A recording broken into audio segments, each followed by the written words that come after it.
Sobat belajar, pada video pembelajaran kali ini nanti kita masih melanjutkan pembelajaran pada kelas 4 ya. Tema 8 daerah tempat tinggalku, subtema ketiga bangga terhadap daerah tempat tinggalku. Kita masuk ke pembelajaran yang pertama. Pembelajaran pertama ini termuat dua muatan pelajaran ya.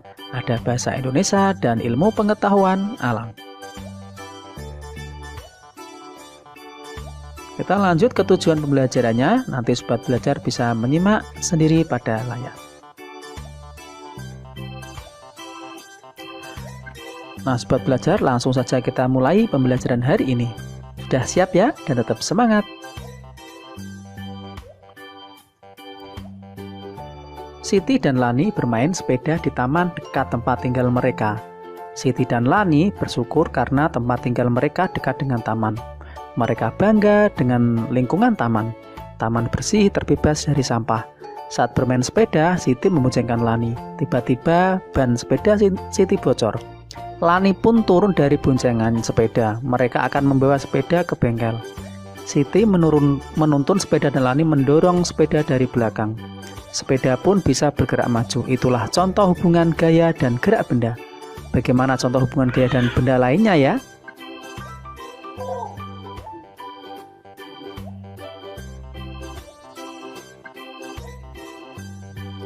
Siti dan Lani mencari bengkel sepeda untuk menambal ban sepeda. Siti merasa lapar. Tiba-tiba terdengar suara ting ting ting. Di seberang jalan terlihat penjual bakso dorong lewat. Penjual bakso mendorong gerobaknya dan sesekali berhenti untuk membunyikan mangkok sebagai tanda bahwa ada bakso. Siti dan Lani sepakat untuk makan bakso dahulu. Mereka memanggil penjual bakso.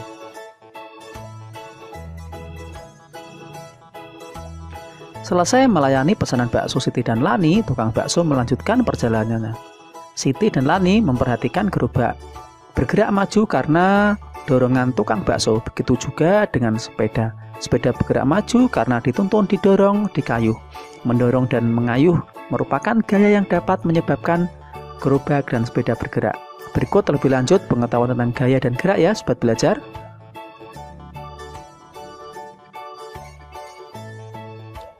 Masih ingatkah kamu dengan pembelajaran subtema 1 dan yang kedua ya, yang membahas tentang gaya dan gerak? Untuk melakukan gaya, kamu perlu tenaga. Bagaimana hubungan gaya dan gerak dalam kehidupan sehari-hari? Dalam kehidupan sehari-hari, banyak peristiwa yang menunjukkan bahwa ada hubungan antara gaya dan gerak. Berikut beberapa contohnya ya, sobat belajar. Yang pertama, gaya mempengaruhi benda diam menjadi bergerak. Gambar di samping menunjukkan peristiwa pintu terbuka dan pintu tertutup. Dengan adanya gaya berupa dorongan dan tarikan, pintu bergerak membuka dan menutup. Selanjutnya yang kedua, gaya mempengaruhi benda bergerak menjadi diam. Gambar di atas menunjukkan peristiwa bus dari melaju kemudian berhenti. Pada peristiwa itu, Pak sopir melakukan gaya dengan menginjak rem bus. Dengan gaya yang dilakukan, Pak sopir bus menjadi lambat lalu berhenti. Selanjutnya, yang ketiga, gaya mempengaruhi perubahan bentuk benda. Gambar di atas menunjukkan peristiwa perubahan bentuk plastisin. Pada peristiwa itu, anak bermain plastisin dengan melakukan gaya membentuk berbagai bentuk dari plastisin. Dengan gaya yang dilakukan, plastisin menjadi berubah bentuk. Selanjutnya yang keempat, gaya mempengaruhi perubahan arah gerak benda. Gambar berikut menunjukkan peristiwa perubahan arah gerak bola karena gaya yang diberikan pada bola.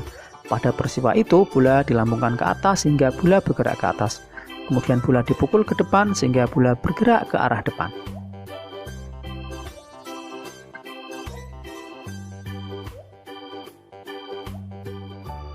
Siti dan Lani sampai di bengkel sepeda. Sambil menunggu pekerja bengkel menambal ban sepeda, Siti dan Lani bercerita.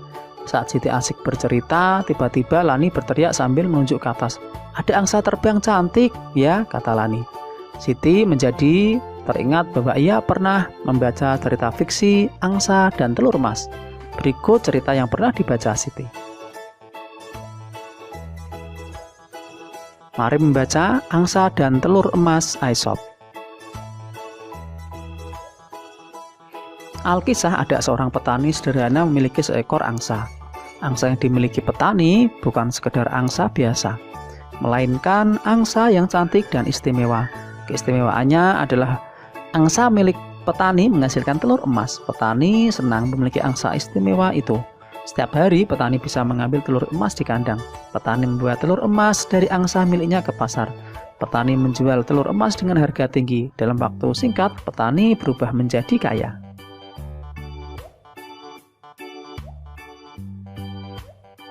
Kekayaan ternyata tidak membuat petani lebih bersyukur dan tetap rendah hati. Sebaliknya, kekayaan membuat petani serakah. Petani menginginkan angsa bisa menghasilkan telur emas lebih banyak lagi dalam waktu yang singkat.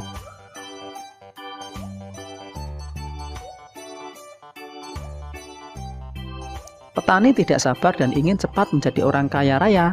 Ketidaksabaran petani terhadap angsa miliknya muncul karena angsa hanya memberikan sebuah telur setiap hari.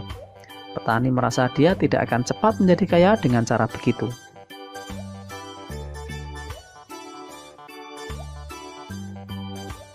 Setiap hari sepulang dari pasar, petani menghitung uangnya. Suatu hari setelah menghitung uangnya, sebuah gagasan muncul di kepala petani. Petani berpikir bahwa ia akan mendapatkan semua telur emas dalam diri angsa sekaligus dengan cara memotong angsa. Gagasan petani itu pun dilaksanakan.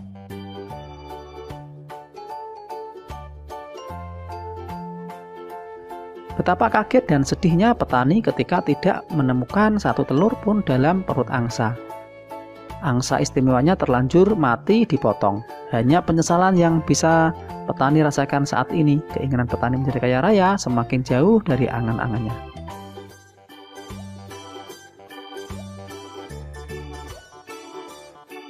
Dari cerita di atas kita dapat mengambil hikmah atau pembelajaran. Kita sebagai manusia harus mensyukuri yang sudah dimiliki. Jangan serakah hanya karena ingin cepat kaya. Sesungguhnya Tuhan sudah mengatur rezeki manusia. Barang siapa yang telah memiliki sesuatu dengan berlimpah, tetapi serakah dan menginginkan yang lebih lagi, akan kehilangan semua yang dimilikinya.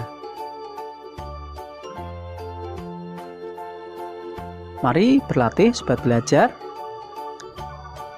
Yang pertama, apa inti dari teks cerita tersebut?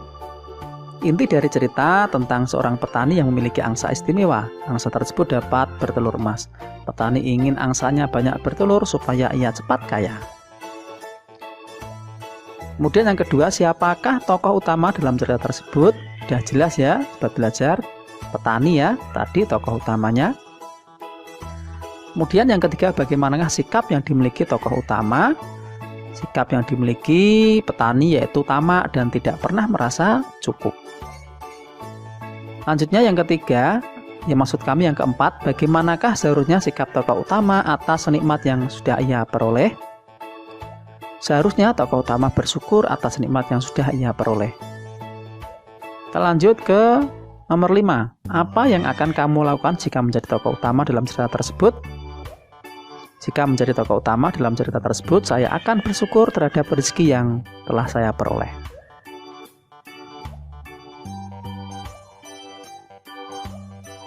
Pada dasarnya, cerita fiksi adalah cerita rekaan. Isi cerita fiksi dibuat berdasarkan hasil olahan imajinasi atau daya pikir pengarangnya secara artistik dan intens.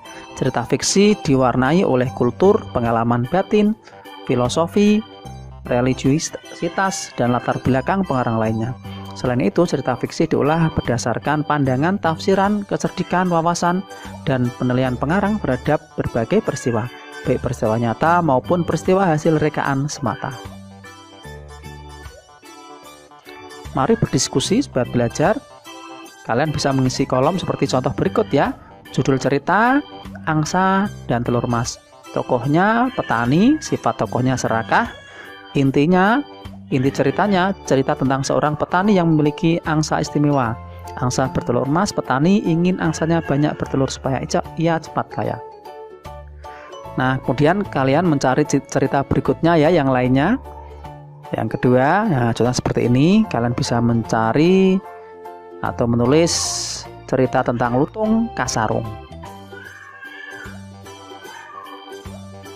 Kemudian yang berikutnya kalian bisa mencari cerita lainnya seperti Malin Kundang berikut. Ya, atau cerita yang berikutnya seperti ini, Yongmas. Nah,